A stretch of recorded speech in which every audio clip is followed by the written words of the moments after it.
Ang Land Transportation Office tiniyak na kanila pong papanugutin ang mga driving schools at mga kawani nila na nagsasabwatan sa korupsyon. Kaugnay niyan, may report si Bombo Jovino Galang.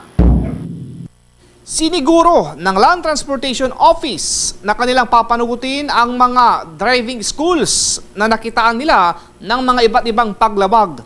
Sinabi ni LTO Chief Attorney Vigor Mendoza na may mga ilang driving schools na ang kanilang pinatawan ng suspensyon matapos na makitaan na hindi sumusunod sa itinakda nilang panuntunan. No show. Yung iba, hindi tinuturuan ng tama. No? There is a curriculum na inapruban niya ng lahat ng technical working group. No? Eh, hindi man lang sinusunod. No? So yun ang bibigyan natin ng no show.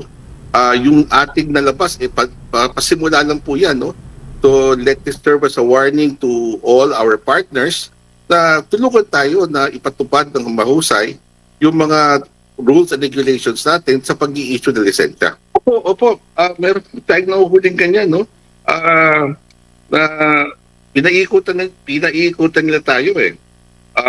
It's very unfair, no, to those who are yung legitimate driving schools na stricto nila pinapatupad to, tapos yung iba naman lumulusot. Siyempre yung mga motorista, kung saan pinakombinyente, doon pumupunta. No? But you have to undergo the education before you get the license. So, gusto natin patas-patas lang ang laban, patas-patas ang trabaho. So, yung mga hindi kayang magpatupad, tatanggalin na natin sa merkado. Hindi kahit din ito ang mga kumukuha ng mga driver's license na sumunod na lamang sa tamang paraan para maiwasan ang anumang aberya at hindi sila maging sanhi ng aksidente sa kalsada. I-launch yung ating panibagong sistema, hindi lang to visual check, no? Kasi ngayon ang ginagawa pagdating na sasakyan sa ating mga district offices, visual inspection lang po, no? Alam natin that's not enough, no, to cater to determine roadworthiness. More importantly, minsan yung nagiging sanhi ng korupsyon sa ating mga opisina. So gusto natin tanggalin yon at gusto natin talagang gawin natin yung ating mandato, no, na roadworthiness, kasi yan ang utos sa atin ni Secretary Bautista, no, to ensure road safety on the road.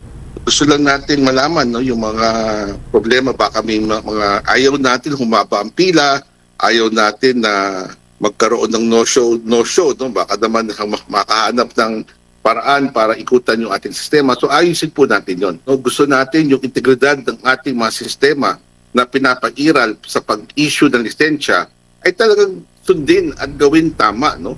So meron tayong mga ilang driving school na nahuli na hindi dumadaan sa proseso. Ako si Bombo Jovino Galang, nag-uulat para sa #1 and most trusted radio network in the country. Bombo Radio Philippines, Basta Radio, Bombo!